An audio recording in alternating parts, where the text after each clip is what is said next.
آج 9 محرم کا دن ہے۔ یزیدی فوج میں ہلچل ہے۔ گھوڑوں کی ٹاپوں کی آوازوں سے حضرت امام حسین اپنے خیمے سے باہر آتے ہیں اور اپنا ایک وفد ان کے پاس بھیجتے ہیں کہ ماجرا کیا ہے۔ ان کے پوچھنے پر بتایا جاتا ہے کہ آج 9 محرم کو ہم حضرت امام حسین کو شہید کر دیں گے۔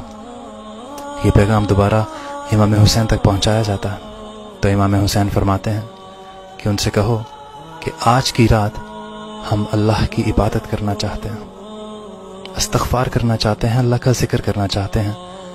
یہ پیغام یزیدی فوج تک پہنچایا جاتا ہے اور معاملہ طے ہوتا ہے کہ 10 محرم کو جنگ کی جائے گی۔